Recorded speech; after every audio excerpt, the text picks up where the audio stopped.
How to form questions in English from espressoenglish.net.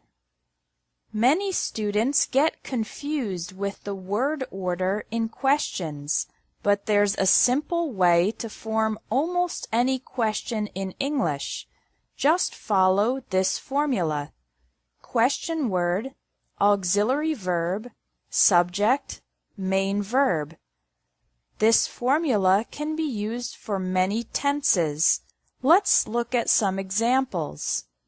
Simple present questions. Where do you work?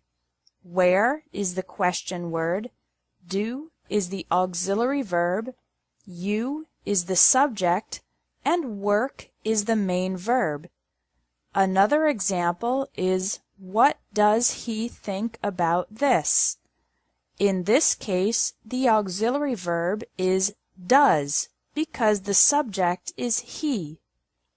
Questions in the simple past also follow this pattern. How did she like the workshop? Where did you buy that t-shirt? For questions in the simple past, the auxiliary verb is did. Here are two questions in the present continuous. What are you doing right now? Why is Peter ignoring me?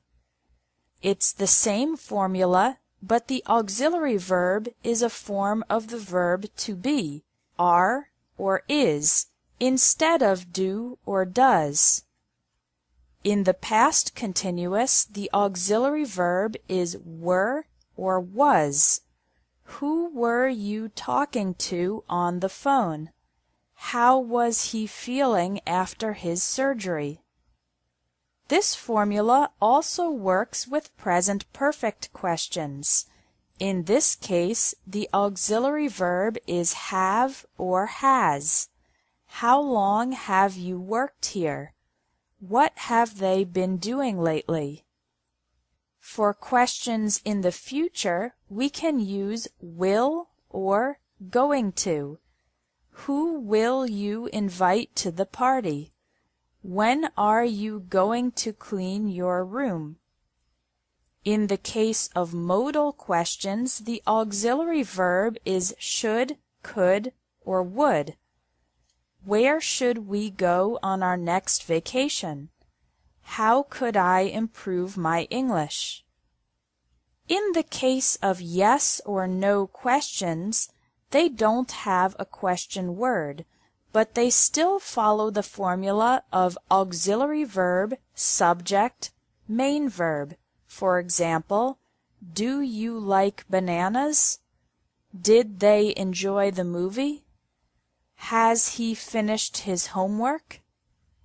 A few more exceptions to this formula are questions with to be as the main verb. For example, are you hungry?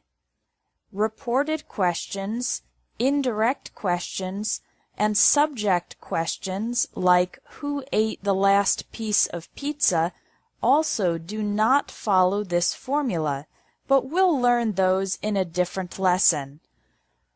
For normal questions in any verb tense, you can use the formula question word, auxiliary verb, subject, main verb, and be confident of forming the question correctly every time.